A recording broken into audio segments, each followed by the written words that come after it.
Eni, thank you for joining us. How you been? How's your week been? I'm good. Thank you for having me. Yeah, I'm busy at the moment. I just got back from LA. I'm a bit jet lagged, so yeah, but I'm happy to be back. Oh, okay. Wow. Hello, mate. Okay. How you doing, mate? How you doing? You right? Oh, Love the give me outfit. the oh. Love the outfit. Okay. What's that? Yeah, this is organ levels. Okay. We'll get to that. Yeah. So you said you went to LA. How was that? Yeah, it was good. It was good. I went for work. So I'm sporting director of a new team out there called Angel City. Nice. So I'm building the team. So went to see the stadium, the training ground. Announced our first player, Kristen Press. So really busy week.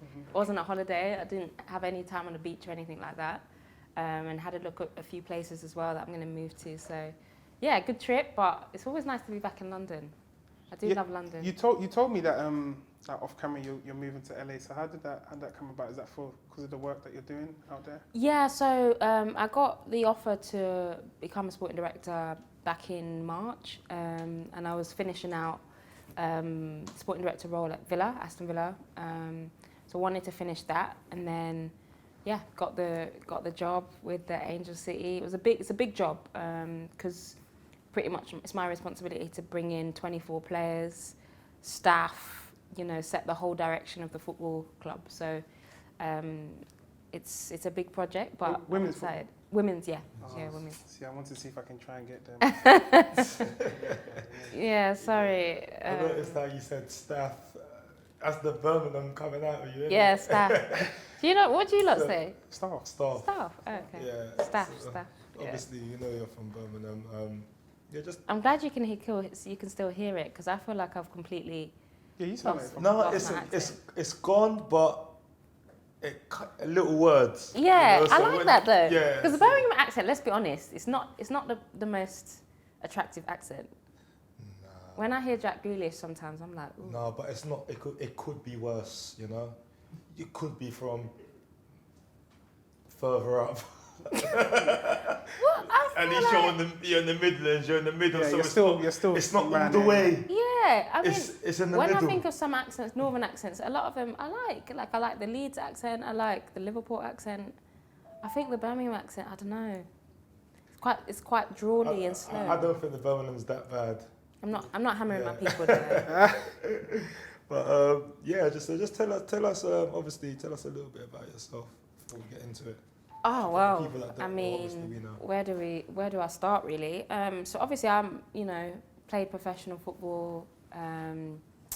Former Chelsea player. Started off obviously at Birmingham, and then I moved to America to play pro for 3 years back in the previous league.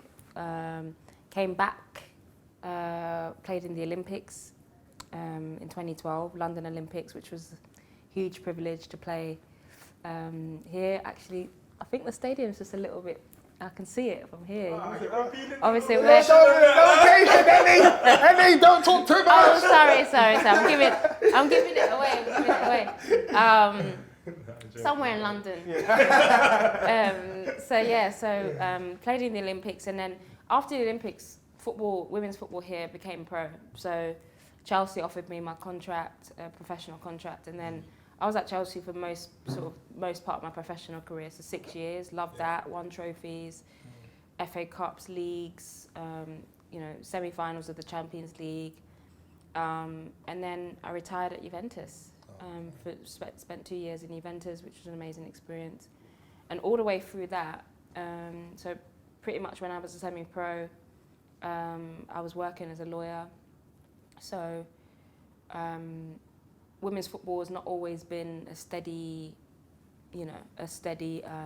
career path. So I always wanted to make sure that I had that educational background to fall back on. So became a lawyer, studied law, went to Brunel, did law, and then been kind of work as a lawyer a little bit now as in my job now. So you're just perfect, beautiful. Football. Thank you. You're perfect. Anyway, we'll talk about that after anyway. No, that's good. And obviously, I know that you were born in Nigeria. You came here young. How important is like the culture to you, and how has it stuck with you, like still a close part of you till this day? Do you know what? It's been a bit of a journey for me, like, but as I'm sat in front of you now, I love Nigeria, man. Like, I love Nigerian culture, I love Nigerian people, I love our mentality. You know, for me as a Yoruba woman, I like the celebratory culture that we have. You know, we like to shake a leg, we like to party, but it's a very positive vibe. I feel like I like Nigerian food, but it wasn't always like that. You know, growing up in Birmingham, I was the only girl in sort of on my estate, and there was all boys. So I really wanted to fit in. I didn't really want to be the one that stood out, and it was all like white boys, and I played with them, and they very much accepted me. So growing up, I didn't really embrace that side of myself, and then I played for England. And so from when I played for England from like 15, I didn't really want to be the Nigerian girl. I wanted to just be known as like, oh, that England player. So the identity thing was like, you know, I kind of pushed it down a little bit, and I didn't go to Nigeria until I was probably in my teens. So it took a little bit of a while, but it's when I went to uni at Brunel, there was loads of like Nigerians that I thought, wow, okay, this is, you know, I see other people who are like me. I do feel like when we're younger, we do not neglect it, but we don't embrace it in our teens.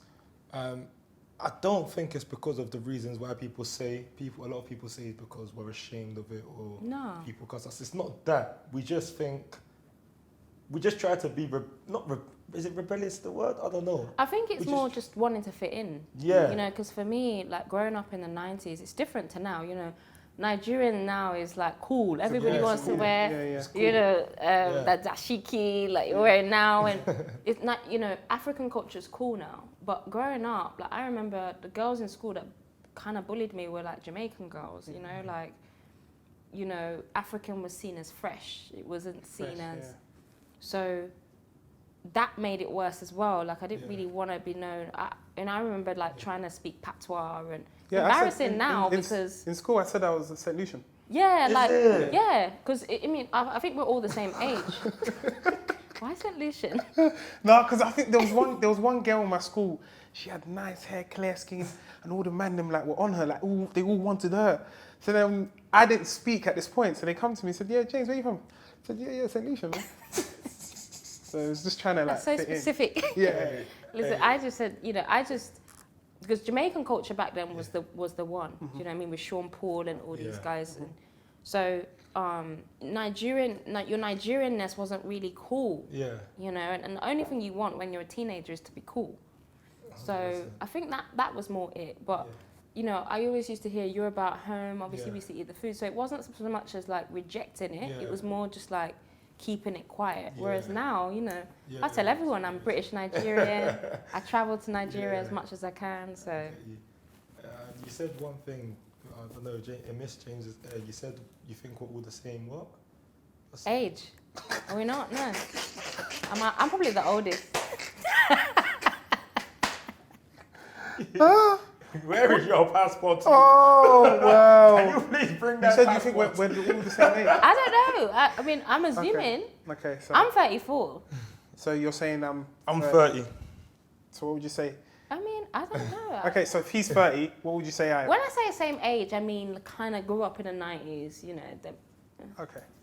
Let's move on. A younger I don't want to insult anybody. No, it's fine. I can take it. Listen, people tell me I look older than what I am. Obviously, today I haven't got a trim in that, so it's a bit different, innit? But we move. Sorry, James. No, it's calm. No, so yeah, moving on anyway. Let's talk football, a little bit of football. I know the Women's Premier League was formed in, what was it, 1991? Yeah. 92, yeah. Story. Yeah, rate that. Yeah, so... Good knowledge. I didn't even know that. but yeah, it was formed in like 91, 92, yeah, and it was very small to begin with, but you still wanted to pursue it. But this is how I see it. So there's nothing in it, right? But you still chose to pursue it, and now it's become a thing where I can play one professional. What made you still want to pursue it, knowing that there was nothing in it at the time? Did you know that it would ever become what it's become? No. The fruits, or you know what I mean? Do you know what? It's a great question because, like, now I'm in it now at a sort of executive level, and you know, I've got a big budget and I'm signing players on and all that. Any the exec, any the exec, So silly, Yeah, go on. I always try and remind myself and players and people in the game that, listen, players aren't really in it for the money, you know. You know, so you're right. When I started out, you know, no one taught me how to play football. God just gave me this gift of being able to play, and I had a brother that were able to play. So I just loved the game. You know, I just loved playing football. Football was my way of being accepted, being cool at school and all of that. So I just wanted to play football. And, you know, as a female growing up, I didn't really have anyone to aspire to on the TV. All of my role models were guys, you know, Ryan Giggs, Eric Cantona. Like, I was a Man United fan when I grew up, so Eric Cantona, Ryan Giggs, these guys. So I never thought I would become a pro. Like, you know, I went to school, I did well in school, and I thought I'd just become a lawyer. But I was playing kind of on the side. So, you know, one of the beautiful things about women's football compared to men's football is that no one got into it for money. Like, you got into it for the purity of of just playing. And we got to try and keep that purity as much as possible, because there is now a lot of money coming to the game, and a lot of players are now making decisions based on money and contracts and brands and commercials, which is fine. We want that. But at the same time, we want to keep that, you know, we want to keep that kind of love of the game, which I think has been lost in the men's game. You know, you're talking ridiculous amounts now. You know, Messi, like, you know, going for 25 million a year, and which he deserves that. Obviously, he's earned that, but he's making decisions based on that. It's funny, when I saw him move from Barcelona, I was like, bro, either just play for free. Like, you've made your money. Play for free, you know? And I would have no loved... one's ever looked at it like that. No, but I would have loved to see that, genuinely. Because he's probably made more money than we can ever imagine. And what statement would it have been if he said, you know what, I just want to play for Barcelona, I'll play for free, don't worry. I would have loved to see that. And I feel like that could probably happen in the women's game, you know, for a player who just wants to play, you know. But then you've got to look at it, his point of view. His family, generations. Would you play football for free? If I've made the amount of money he did... Did you see how my man was bawling? He was crying. Like, he was really upset to leave Barcelona. So part of me was like, okay, if you're so upset about leaving Barcelona, stay and play. Like, you've made your money, play for free. Like, there's, you know, so I'm not saying that he should play for free. I'm saying if he wanted to stay at Barcelona so badly, and the only thing blocking him was money, play for free, or Messi, like, you know. I would have loved to see that, and I think that the men's game is just dominated by ridiculous amounts of money, and it's kind of spoiling, you know, it's spoiling the game a little bit, In terms of, like, women's football, what, did you face any, like, stereotype? In the game? A lot. So obviously when I was growing up, it was very much sort of considered like pub football, you know. Pub football? Yeah, like, it wasn't seen as a professional game. It's more seen as like social, you know, like some of the women weren't like athletic or overweight or whatever, and, you know, they were just playing because they loved football, but publicly it wasn't seen as something to do. It's taken a bit of time, and now females are proper athletes, like, you know, they do the work, they're in the gym and stuff. But there is a lot of stereotypes around, you know, just sort of, you know, women being men and that kind of thing, and not respecting the game for the athletes for what they are. But that's all gone now, I think. Now you're able to see female athletes more on TV. I think men respect that, and the public respect that, and more importantly, the young generation look up to that now. Was it difficult for you? Did you have any difficult parts where you said, okay, you know what, I'm not going to do this no more because people are looking at me? Yeah, like, for me as a Nigerian as well, like, you know, like some extended family were a bit like, you know, what's this football thing you're doing? Play tennis. You know, there's sports that are seen as more graceful for women to play.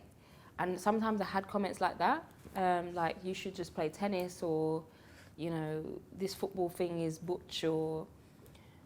so I think culturally, it doesn't always work.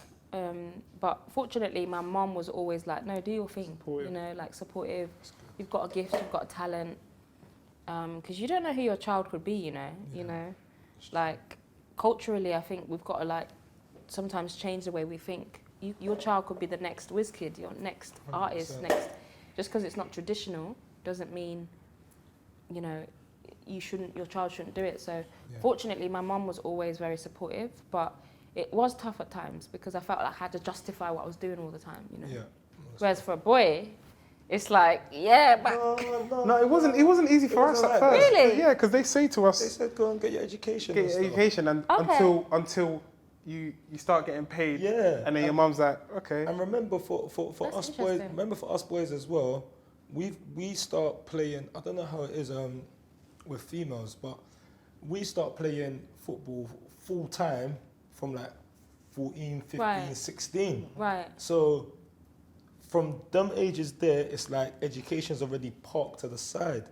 So Right. when you're telling an African parent, they're Right. like, oh hell no. right, Like literally, like, do you get what I'm saying?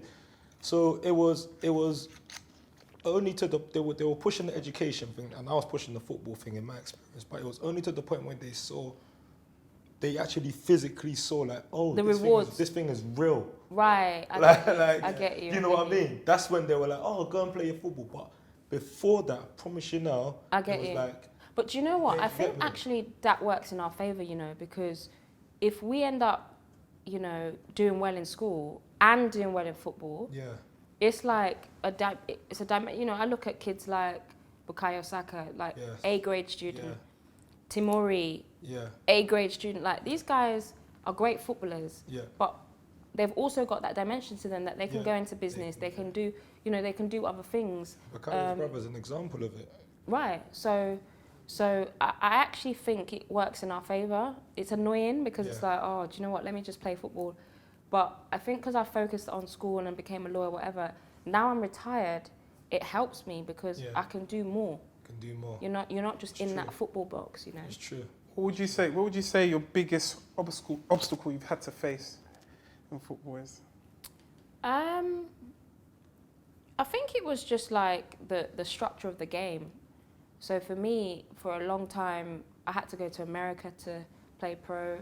Professionalism here wasn't there. So I was constantly battling with having to choose between, okay, do I just stay on this lawyer path that I know I'm going to get good salary, I know what that looks like, versus sort of waiting around for the game to be taken seriously. That was hard. You know, when I was 25, I was going to retire. 25. Imagine, because you actually You know, lived through the whole Yeah. process of the transition of Yeah. where it is now. Right. You went through it from basically nothing to where Yeah, it is now. I remember like those It's thoughts crazy. were strong in my head. Like, you know what? There's no point in me chasing this pipe dream that's not going to happen. Especially because you got a brother as well.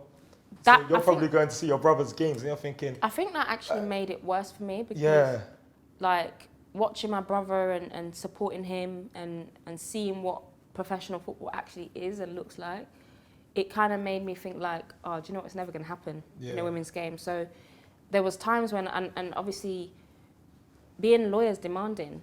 So there's times when I'd go into work and I'd say, oh, I need to go to training, and I'd get looks and my boss wouldn't really like it. And there's only so many times that happens before you think, do you know what, I'm going to have to choose, you know. And so when I look back now, I'm thinking, wow, I would have retired at 25. That's like the peak of your career. But, you know, my brother didn't have to think about that. I did. So fortunately, at that time, the Olympics happened. And I remember saying, okay, I'll retire after the Olympics. And then everything changed after the Olympics. okay. You know, the teams wanted to like, Yeah. you know, make it professional and wanted to. So I'm very grateful for that timing because that point in my career was hard. And what point did it become like full time now? Full time, I signed my first professional contract in England for Chelsea in 2013. Okay. Yeah, so literally the Olympics? After the Olympics, all the clubs, Arsenal, Man City, Chelsea, those were the main ones. They all were like, okay, we're going to ramp this up. Okay. Because I think the Olympics showed that, okay, people do want to watch women's football. Yeah. And then obviously from there, it's just grown and grown and grown and grown and grown. And now there's so many professional women's teams, a professional league. You know, I've got the choice now of working in America, working here. Yeah. So I'm really proud of how far the game's come. So touching on coaches, obviously you had that massive incident with the coach. Could you explain to us what happened through that period of how everything went about? Yeah, I mean, it was a very difficult time in my life and in my career, so I don't like to kind of go deep into it, but I think essentially, you know, that was a coach that I felt was not someone who was inclusive. He didn't treat everybody the same. And for me, at the time, as an experienced senior player in the team, as a black woman, I just felt like I was treated differently. As well as other players as well who weren't white. So, and what players tend to do, you suck it up, you get on with it. You know, I kept banging in the goals, I kept doing my thing, but I was really unhappy in that period under that coach. And so there came a time when I was able to share kind of what I felt culturally needed to change, and I shared it privately and confidentially, but that all got leaked to the press, and it became a big thing in the press. But essentially, you know, I think that all coaches need to understand how to deal with their own prejudice and biases. And I think that was a moment for the women's team to understand, like, no, if you're coaching England, you need to be ready to know how to treat black, mixed race, brown people, white people, like, be inclusive, right? So that was my way of kind of just trying to change the culture, because it wasn't something that I felt was healthy moving forward. But it wasn't fun. It wasn't a nice experience. As a result of me kind of calling it out privately, obviously it went public, and then, you know, I never played for England again after that. The guy's a weasel, man. But it was meant to happen, you know. It was meant to happen. I look back now and I say, okay, that was my time, and I had my moment, I had my time, and I had the opportunity to do something and change something. It wasn't something I planned, but by that point I already got 100 caps, and I moved on, and because I didn't play for England, I was able to do other things. You know, I was able to launch my TV career. I went to Italy. Like, there's a ton of things that I probably wouldn't have done if I continued playing for England. So I always try and look at it from a positive lens. 100%. You know, and I think I always try and encourage people and say, okay, when doors are shut, and it's hard, and it's hard in that time, but it can lead to so many other doors opening. 100%. And just basically, like, you know, that was a time when, you know, calling out racism wasn't cool. Yeah. You know, now we're living in everyone wants to virtue signal, and everybody wants to do black this on Instagram, and everybody wants to be activists and you know, performative and that talk, man. And I see it now, and I'm like, right, I did this when it wasn't cool. I was alone pretty much doing this, and so if I've started a sort of ripple effect, you know, I'm happy with that. But I just hope that now people don't think it's enough to just post. Yeah. You know what I mean? Yeah, I sacrificed my career. Yeah. That's what it took. Yeah. You know? And I think now it's become a bit too easy, you know, to just be like, you know. And it's become about, like, look at me versus actually making real change. Yeah. So I just want to see that meaningful change a little bit more. Your pain is your power, innit? So I feel like you've used that, and you've used that experience to help propel you for the next chapter, you know what I mean? Yeah. I feel like when people think of Eniola Aluko, they're going to think of, okay, this is the lady that broke down doors, that didn't stand for racism, and like you said, the ripple effect it has on the next generation or the next year coming through. I think it's brilliant, And I feel like you're a Thank real you. example for that. I appreciate that You because know? it is about looking at it positively. You Yeah. know, there's a lot of people that after that whole episode they want to define me by that whole situation. Yeah. And I'm like, whoa, wait, like I had 90 caps before that. Yeah. I was a lawyer. I've done a ton of stuff. Yeah, And definitely. people try and box you based on your pain. Yeah. But you know, the way I am, I'm very positive, and I Yeah. like to kind of look at, okay, that propelled me to do X, Y, Z, and No, definitely and did. so I hope it has people view it positively as well. Exactly. But you know what? I've read your book. Yeah. Oh, thank you. And the way you think, you always from reading the book, it sounds like you've always had this optimistic Yeah. outlook, try to see the greater good of any situation. Right. And there was one where you said that scoring goals will keep you safe, like Yeah. just be undeniable. Yeah. I loved it. I love the fact that you said, do you know what? If I'm scoring, I'm safe. I can be hated or whatever. I'm cool in it. Like no one can ever say Yeah. nothing. That was dope. But you know the one that got me the most, that hit me. It was when you said you're God's number 9. or Yeah, heaven's number 9. Like, yeah. What? I was actually gonna call the book that, Oh, but then I man. thought, do you know what? Actually, maybe because when you're writing a book, you kind of have to think about your audience, Yeah. and so I didn't want it to just be seen as a book just for Christians. Yeah. I wanted it to be something that people maybe discover my Christianity Yeah. when they're reading it, Yeah. but it's not something that, you know, it's subtle. Yeah. So I was going to call it Heaven's Number 9 Yeah. because I genuinely feel like that. I feel like... Now you explain know, to everyone if they don't know, what do you mean? But I know what you By mean. Heaven's but Number 9. Explain. well, you know, obviously I've So played number powerful. 9 pretty much my whole Yeah. life. And, you know, I said earlier that no one taught me how to play football. No one, taught me. This is literally a gift from God that I just was given, and I was better than the boys from 5. So I feel like my whole life, you know, God has just been moving my destiny and making sure that through football I can reach heights that I never really thought that I could reach. So I genuinely feel like I'm a child of destiny, and football is part of my destiny to really affect change and achieve. So because my number was number 9, and because I really feel that way in terms of my life, I called it Heaven's Number 9. So I genuinely feel like that, and that's the good and the bad too. So when bad things happen, I also feel like, okay, this is part of my purpose. Yeah. It's part of my destiny. Yeah. But when you're scoring, you're safe. That chapter, as I said, that was a really difficult time in my life in the England team when I was just like, what is going on? And ironically, it was the time in my life when I scored the most goals for England. Yeah. So I was channeling all of that frustration and all of that, all of that confusion really on the pitch. So I was banging in the goals. So really, even though I felt like the coach didn't like me, he couldn't really drop me. And it's an analogy for life. I always try and say to people, don't get too bogged down in what people are doing to you, because your success is your answer. What you're doing in your life, you living your best life, you know, all of that is your haven, is your safety.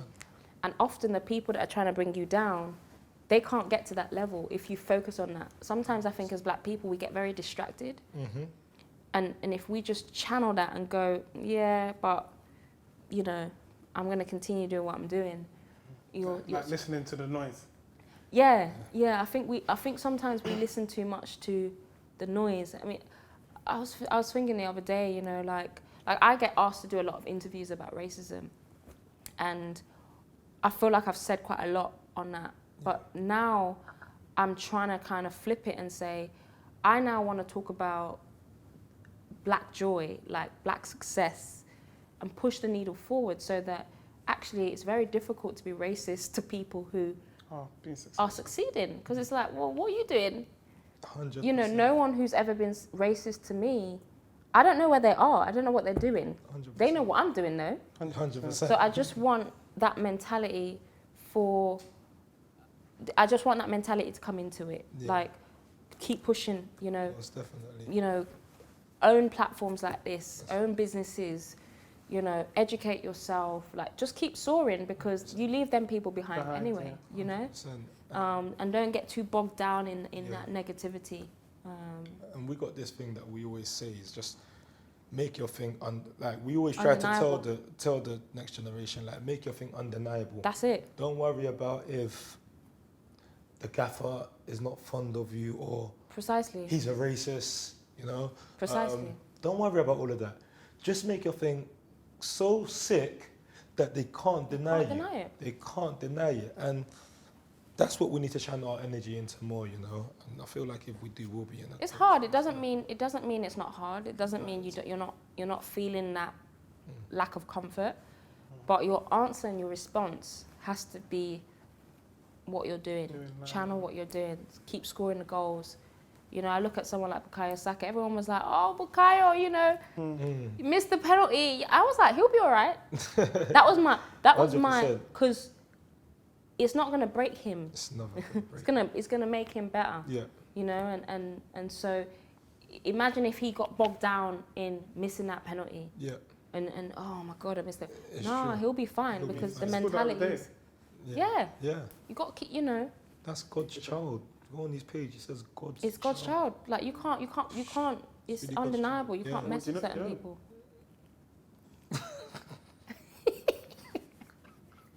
This guy loves it, you You know. coached him. I coached him.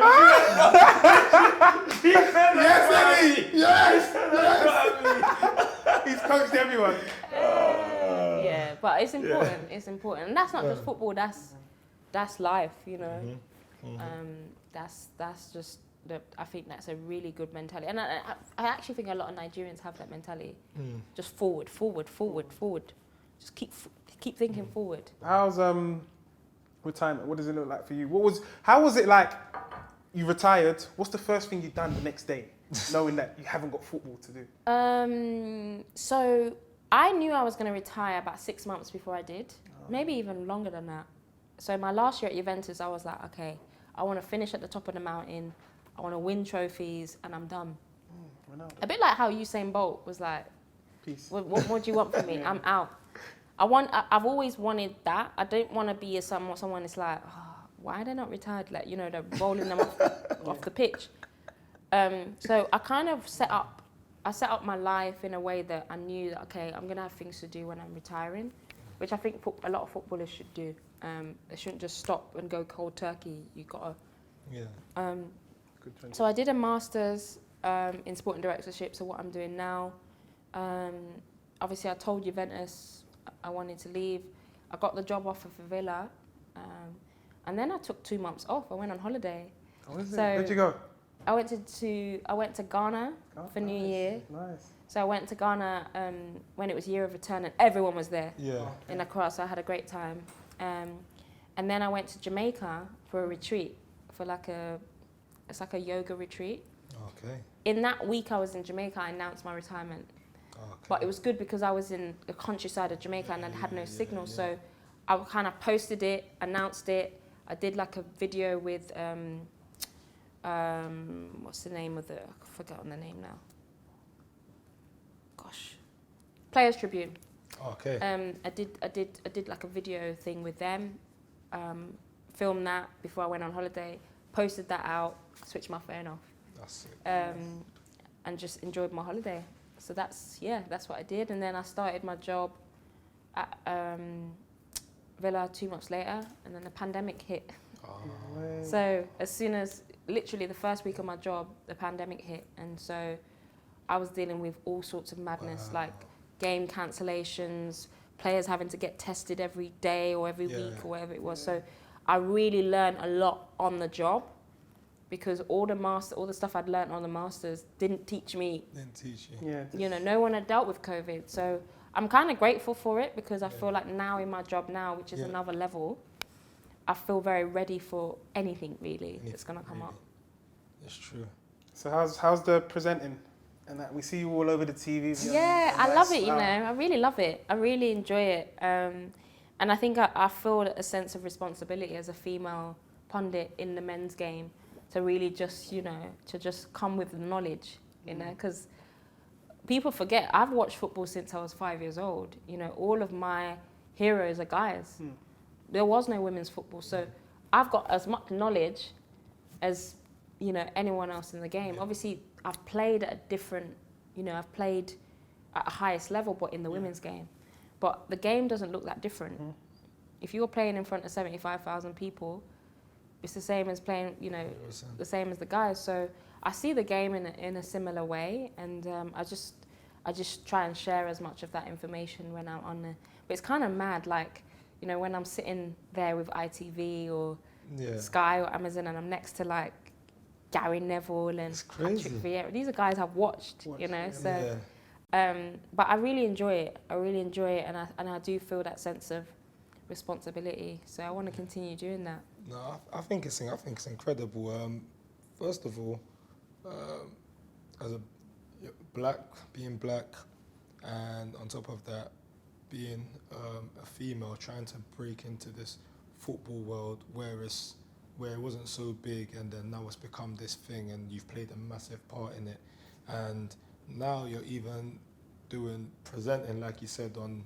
Well, I feel like you've just trailblazed for like everything you've gone into. You've just been the mad trailblazer. You're gonna be a sporting director now. Like, it's crazy. Like, how do you feel about it? Or do you look back and do you think like, bro, like I'm doing a madness. Like, you know what I mean? Yeah, like, you know, I mean, I said it before. I just feel like it's just been all orchestrated. You know, those doors of when those opportunities come, I don't fear them.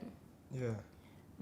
I see it as like, okay, I can be the first to do this. It's cool. Like, I'm gonna give it a go, and I just feel like it's all part of God's plan for my life, really. And rather than feeling fearful, because a trailblazer, you can't have any fear as as someone who's opening doors. You got to go for it regardless. You know, when I first did Match of the Day, I was terrified. Because I was like, if I mess this up, it's done. It's done. Yeah. It's done out here. So, but I also knew if I do well, that more will come for me, and then more will come for other females as well. So I think that it's the mentality towards new opportunities. Yeah. You know, this opportunity now, as a sporting director at Angel City, I'm the first. Yeah. I get to kind of shape it, but at the same time, a lot could go wrong. Yeah. But I don't feel that fear. I just want to go for it. So I think it is mentality. I'm not unique in that. You know, I think a lot of people have that. If a lot of people have that mentality, they'll do great things. You know, because it's just go for it. You know, and on the other side of that is a lot of success. No, that's impressive. And obviously, us speaking about you, you're a strong black woman. Like, is there any like strong black women? Because obviously you spoke about footballers, but is there any black women that you look up to and say, this is someone that's... Yeah, I look up to a lot of black women. So Beyonce, I love. Oh, yeah, jacket. I'm wearing the, you know, I'm repping the Ivy Park. But for that reason, you know, like Beyonce is a singer, you know, an amazing singer, but like she's branched out into so many other things. You know, she owns her own brand, business. She's a creator. I love that. I love to see that in women because we're so multidimensional. So Beyonce is a big inspiration for me. I like Ava DuVernay. She's a filmmaker. She made the film. Of course you do. 13th on Netflix. And When They See Us. When They See Us. She done that. I like a lot of her. You need to go do some research. I didn't know she would. Yeah, no, she's dope. She's dope. She's just brought a lot of sort of amazing stories to the mainstream. To mainstream kind of 100%. TV. She's a big one. Meghan Markle, I'm a big fan of. Yeah. I feel like she's a powerhouse in her own way. You know, like I love what she kind of stood for with the whole royal family and stuff. Like, you know, I quite like the royal family. I like lots of parts of British culture and royal family is one of them. But I feel like she really represented someone who was like, do you know what, my peace and my happiness is more important than anything. Everybody stands for something. See you later. I love that. Yeah. Because, you know, this is the biggest institution in the world, you know, and And the fact that, because I've been there, you know, where you're very unhappy and you just like, no, I can't do this no more. The strength it takes to say, do you know what, I'll give it all up. Whatever it takes, you know. Yeah. I respect that a lot about her. So, yeah, you kind of put me on the spot, but those three I'd probably say comes to the top of my head. There's a lot more. Michelle Obama. Yeah. There's a that's ton. another one. There's a lot. There's tons. So what's next for? I know you spoke about it earlier, but what's next for Eni now?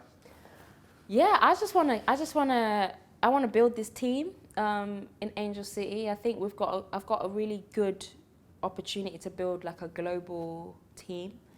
LA is a very attractive place to live. So in terms of like talking to players and agents, you know, it's not difficult. I've just got to kind of We're going to talk after anyway, Karen. Yeah. I just got to sell them the vision of what I'm trying to build. Yeah. Are you mainly trying to get players from this country to No. LA, or you're gonna look So all over really. So I think if you want to build a global team, you've got to have a team from players from all over the world. And one of the great things about LA is that it's very diverse. So I want the fan base to connect with, you know, people in the team.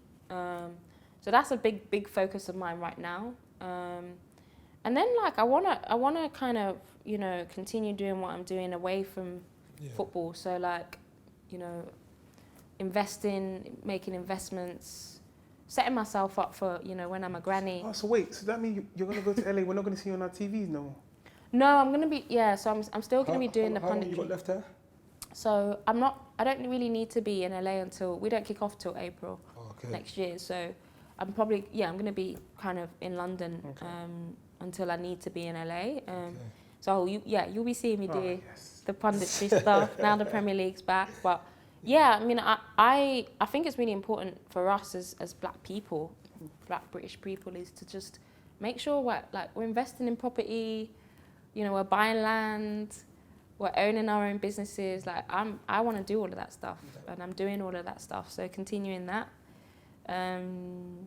You know, I want to launch a brand at some point, a travel brand called Hyphen. So that's all on the It's already planned, but you're saying I like it. I'm dropping the name now so that when you see it, you'll be like, oh, she mentioned that. But just making the most of my time really, and you know, spending time with friends and family, traveling. Yeah. What about you guys? What, you know? Oh, you put us on the Obviously spot. got Ballers Talk. Didn't see that one coming. I didn't see that was coming. Literally, just you said most of the things that we would say. We just want to carry on growing, building, and at the same time enjoying what we're doing. Right. We don't want to just do this and think that okay, we're just trying to. It's a job. It's a thing that we enjoy doing. So it's just having fun with it as well. No, it's great. Like obviously, you know, I got in contact from seeing what you did with Jordan Ibe, you know, and ironically that I saw it on the same day the whole Messi thing was going on. And for me it was like a mad contrast, you know, to see, you know, the high and the low, you know. But I actually felt like that was more important interview than Messi leaving and crying and bawling that, oh, I'm going to get 25 million right now. I was just like, no, I'm not feeling this. And I love Messi, I really do. I do love Messi, but I felt like, I don't know, maybe because where we are in the world, like, it was like first world Big problems. subject for her, isn't it? She probably don't like what I hear it. No, I get it. Really? Like, man's proper barley. Like, he was proper crying. He's like the TV saying, play for free then. Play for free. Like, you've got more money than sense. Like, so when I saw that interview, I was like, wow, this is really great. And obviously, it's the first time I've seen Ballers Talk. So, yeah, man, I love what you guys are doing. I love what you guys are doing. Keep doing it. When James hit me up and James was like, yeah, we got Eniola coming on, I was like, hey James, this is a powerful woman. That's the first thing you said. Yeah. This is a powerful woman. No, we had to figure out the dates because I knew September was mad busy for me. So I'm glad we could figure it out. I've obviously done an interview with Don as well before, so I did a. But I really do have time for black-owned platforms. Like I will always make time for that. So even when I did it with Don, like I didn't know Don before, but you know he reached out and I was like, you know, having a powerful conversation, sharing knowledge and stuff. Like I'm passionate about that. So That's why like he bought all this. He bought the Chapman's. he came dressed, But but so this guy is saying he's Nigerian. He's wearing the native. He's got the sandals. We got the Chapman, everything. But he has never been to Nigeria in his life. I just think Take them off. Don't take them off. Take them off. Let them see your eyes. Your hair. they'll hide. Yes, so, I mean, you've never been to like how does that work? Like, Do you know what? I just haven't been. 30 years. you've got to go.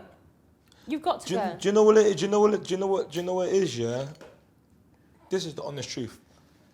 Obviously. Is there a legitimate reason? If No, there's a legitimate no. No. There isn't. This is the honest truth. Parents came to give us a better life or whatever. So did mine. And That's not listen. And then we were born here, raised here, yeah. But you see, like, even from when my parents they haven't been back much. Okay. So it's not like, no, I'm being serious. No, Don't no, give me that no, look. no. Don't give me that look. They haven't been back at all, or didn't? I think my mum has been back once and my dad has been back once. So what is And they both went on their and you own. don't give the R. No. Give the R. What do you mean? On their own. I'm being serious. So This so is the what? truth. You're blaming This is the truth. Auntie, uncle. I'm You sorry want to know the that he's doing truth? this to you. So you're blaming your mum and dad. Which camera am I? Which camera's mine? Bro, this guy is saying he wants to know the truth. I'm telling him the truth now and he's not listening. I've gone without my parents. How about that?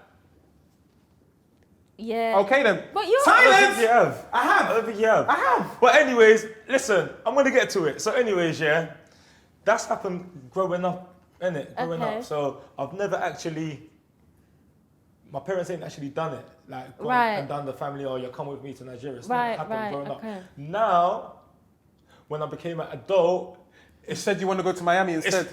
yeah.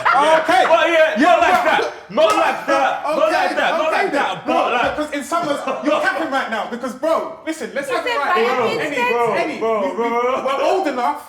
The other day we spoke about let's go on holiday. He's not even once said, hey, lads, listen, let's go Nige. I have. But to be fair, Lagos is not one of them places where you're like Miami, Yeah. or it could be. I genuinely feel like Lagos could be like Dubai Yeah. of Africa, but it is one of them places where you usually go with family or you go for a No, wedding. but it's changed. It's changed now, but Enio. it's changed now. Do you get what I'm trying to It's say? changed. Because we've seen it. been- you No, know it's no, but we've seen it. Like Yeah, it has in changed. the winter, everyone goes to Like Nigeria, Ghana. I've been twice just with friends. See, I'll go for Christmas. I'll go. No, but this I'll is the go. thing. For someone Like- that has never been, But I do think it has no. But to be fair, James, I do think in the past it is a family thing. Yeah. You go for a wedding, or you go to for a funeral, yeah, or you go to never- see family. And okay, it's but like, let me go to the village. he's a lot older than me, yeah. Oh.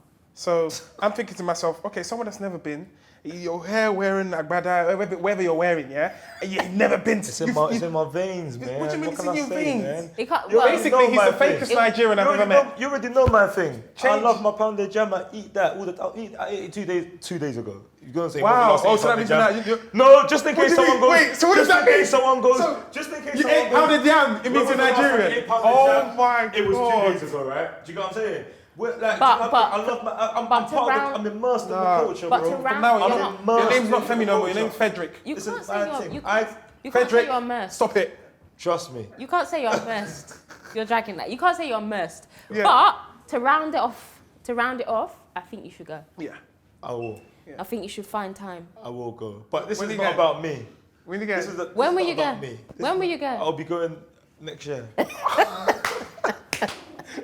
He's tired. Listen, anyways, let's move on because this is not about me today. no, we're just talking about your gums, innit? We've come here to celebrate our women. We've got Eniola Thank you Aluko so here. much for having You know, an example, a shining light, someone that's really paved the way for Thank you for having me, guys. for women to look up to. I hope like a young lady sees this and thinks, you know what, I want to be. Yeah, Eniola Aluko and anyone that wants to play for the LA team, That's it. you've seen. Yeah, and today. anyone, yeah, all of that. You get me? So Eniola, don't worry about all of this. This is me. Nah, the Abada every suits. day, Fake, but fakest Nigerian. today we're here to give you your flowers. Yeah. Thank you for So having thanks me, for guys. coming on. I It's been appreciate absolute it. pleasure. Thank you. Yeah. Thank you. Take this, Frederick. Thank you, guys. That was so cool. Thank you.